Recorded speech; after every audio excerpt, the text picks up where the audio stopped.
ওকে, আসসালামু আলাইকুম রহমতুল্লাহ। Hello viewers. তো আজকে আমরা একটা খুবই ইম্পর্টেন্ট কোশ্চেন নিয়ে আপনাদের সামনে আসছি যে আসলে কোন ধরনের ওয়েবসাইটগুলো আসলে বেসিক্যালি সিও জন্য ভালো, কোন ধরনের ওয়েবসাইটগুলো। সো আমরা বেসিক্যালি জানি যে ওয়েবসাইটটা একটা ক্রিয়েট করা হয়ে থাকে ফ্ল্যাশের জন্য, ওয়েবসাইট মেড অন ফ্ল্যাশের জন্য, এবং আরেকটা হয়ে থাকে website made on HTML5। HTML5 যদিও 4 ছিল, এখন আপডেট 5 আসছে HTML5। সো এই দুইটা ক্যাটাগরিতে ওয়েবসাইট ক্রিয়েট হয়ে থাকে।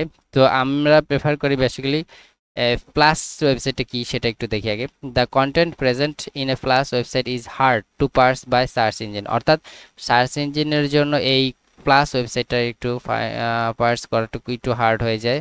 তো it is always prefer to build a website in HTML for better SEO perspective. So আপনারা বুঝতেছেন যে HTML দিয়ে যে আপনি ওয়েবসাইটটি ক্রিয়েট করবেন সেটা সবচেয়ে বেটার হয় সিওর পার্সপেক্টিভের জন্য। এর নেক্সট কোশ্চেনটা হচ্ছে যে which are the most important areas to include your keyword for the SEO purpose, অর্থাৎ কোন কোন এরিয়াগুলো আপনার সিওর জন্য, কোন কোন এরিয়াগুলো খুব ইম্পর্টেন্ট ভূমিকা রাখেন।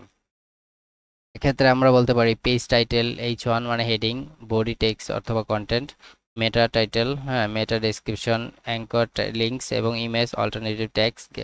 আর এইগুলো হচ্ছে খুবই এইগুলো খুবই ইম্পর্টেন্ট এরিয়া যেখান থেকে আপনি আপনার কিওয়ার্ডগুলো সিওর পারপাসে ইউজ করে থাকেন। ওকে, নেক্সট কোশ্চেন হচ্ছে what is webmaster tool in sure. Webmaster টুলটা কি?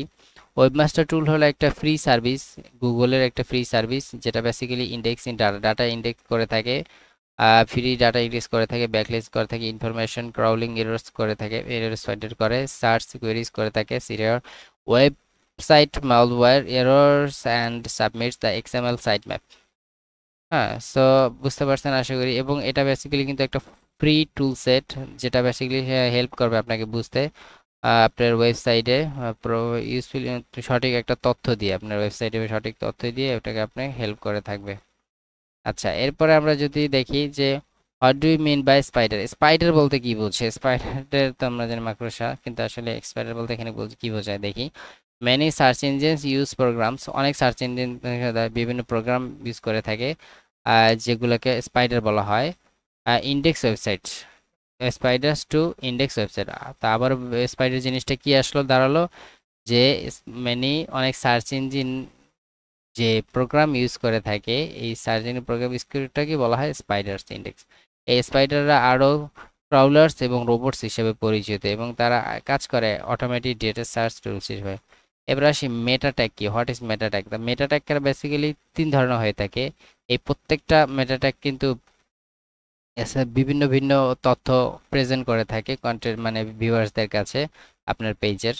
সো এটা একটা হচ্ছে টাইটেল ট্যাগ। আপনারা ফেসবুক পেজে দেখেন ট্যাগের বিষয়টা আরও যখন যাদের ফেসবুক পেজ আছে তারা যদি চান ডেভেলপ করতে, সো এই বিষয়গুলো খেয়াল রাখবেন।